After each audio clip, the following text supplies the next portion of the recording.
అన్న నమస్తేనా? నమస్తే. ఏం చేస్తుంటారా మీరు? నేను మార్కెటింగ్ చేస్తుంటాను. ఓకే, ప్రాపర్ ఎక్కడున్నా? ఇక్కడ లోకలే, హనుమకొండనే కదా? హనుమకొండ అంటే వరంగల్ కాన్స్టిట్యున్సీ. ఓకే, ఇక్కడ వినయ్ భాస్కర్ ఓడగొట్టారు కదన్నా? అవునండి. ఎందుకన్నా అంటే బాగానే 4 సార్లు గెలిపించారు అనుకుంటా, తెలంగాణ రాష్ట్రం రాకముందు కూడా గెలిపించారు. ఎందుకైనా ఓటమికి గల కారణాలు ఏందన్నా? వాళ్ళ ముఖ్యమంత్రి గారు చేసినటువంటి వాగ్దానాలు, ఆయన మాట్లాడే మాటలు, ఎందుకంటే ప్రోటోకాల్ అనేది లేకుండా మాట్లాడడం, చిన్న పెద్ద లేకుండా, రాష్ట్రపతి వచ్చిన ప్రోటోకాల్ ఇవ్వకపోవడం, ప్రధానమంత్రి వచ్చిన ప్రోటోకాల్ ఇవ్వకపోవడం, ఆయన మాట్లాడేటువంటి మాటలు ఎలా ఉంటాయంటే లాంగ్వేజ్ ఎవరినైనా కానీ వట్టిగా తీసేసినట్టు మాట్లాడడం. ఆయన మాటలే ఆయనని ఇవ్వాలి, ఆయన అహంకారమే ఇవ్వాలి ఆయన ఓటమికి అదైపోయిందండి.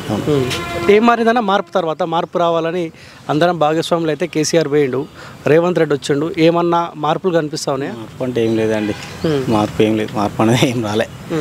అంతే, ఏంటంటే వాళ్ళ మీద నెగిటివ్ ఉన్నది, అది కేసీఆర్ మీద నెగిటివ్తోని వీళ్ళని అది చేయడం, ఓడగొట్టడం జరిగింది అంతే.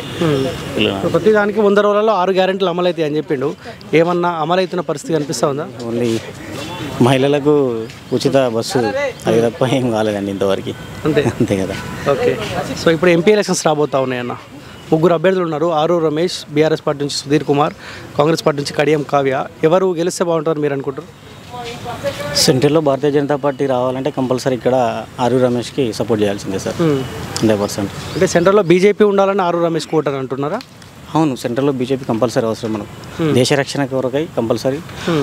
నరేంద్ర మోదీ గారు తీసుకున్నటువంటి నిర్ణయాలు చాలా కీలకమైనటువంటి, ట్రిపుల్ తలాక్ కానీ, ఆర్టికల్ 370 కానీ, జమ్మూ కాశ్మీర్కి సంబంధించి ఇవి ఆయన తీసుకున్న నిర్ణయాలు చాలా. రామ మందిరం ఆల్రెడీ 2 సార్లు అవకాశం ఇచ్చినాం, స్టేట్లో కూడా కేసీఆర్కి 2 సార్లు అవకాశం ఇచ్చాం, మార్పు రావాలని కేసీఆర్ దించినాం.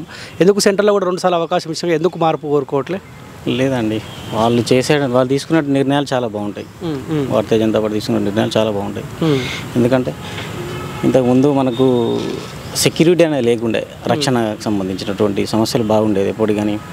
పబ్లిక్ ఏరియాలలో బాంబులు వేలాడు, తర్వాత సినిమా హాల్లలో కానీ, తర్వాత ఈ పబ్లిక్స్ సంబంధించినటువంటి చాలా సమస్యలు ఉండేవి రక్షణకు సంబంధించి. అలాంటి నిర్ణయాలలో మోదీ గారు తీసుకున్న నిర్ణయాలు చాలా బాగుంటాయండి, దేశానికి రక్షణ. ఓకే, ఇప్పుడు ఆరూరు రమేష్ 2 సార్లు వర్ధన్నపేట నుంచి ఎమ్మెల్యేగా పోటీ చేసిండు, సో ఆయన వర్ధన్నపేటకి పరిమితమైండు. ఇప్పుడు పార్లమెంట్ పరిధిలో ఆయనకు బాగానే ఉందా, పేరుందా? ఉందండి, పక్కా ఆరూరు రమేష్ గారు గెలుస్తారు, గన్ షాట్. వీళ్ళు ఎవరన్నా టీఆర్ఎస్ పార్టీ సుధీర్ కుమార్, నేను ఇప్పుడే వింటా ఉన్నా ఆయన పేరు. నేను కూడా వినలేదు అసలు పేరు, అసలు ఆయన ఎవరో తెలియదు పూర్తిగా కూడా. అంతేనా? కడియం కావ్య ఆయన కూడా అంటే మామూలుగా పెద్దగా జనాలలో పేరున్న పర్సన్స్ ఏం కాదు. వాళ్ళ డాడీ అదే కడియం శ్రీహరి గారి వాళ్ళ కూతురు అనే విషయం, ఆమె డాక్టర్ అనే విషయం తెలుసు అంతే. ఆయన సీనియర్ పొలిటీషియనే, ఈమె కొంత గ్రౌండ్లో తిరుగుతుండేనా, అంటే పబ్లిక్ పరిచయమేనా ఈమె కూడా? పరిచయం అంటే మామూలుగా ఉంది సార్, అంతే మామూలుగానే ఉండే. అంతే, నాన్న పేరు చెప్పుకొని ఇప్పుడు రాజకీయం అంతే, ఇక చెట్టు పేరు చెప్పుకొని కాయలమ్మినట్టు ఇప్పుడు అట్లా వేస్తుండ్రు రాజకీయం అంతే, అట్నే ఉంది సార్. ఓకే, చలో మీరు బీజేపీ అనుకుంటారు? బీజేపీ వస్తుందండి పక్కా, సెంట్రల్లో రావాల్సిందే. అంటే ఇక్కడ సపోర్ట్ ఉంటేనే సెంట్రల్లో వస్తాయి సార్ ఓటు. ఓకే, సరే, థ్యాంక్ యూ.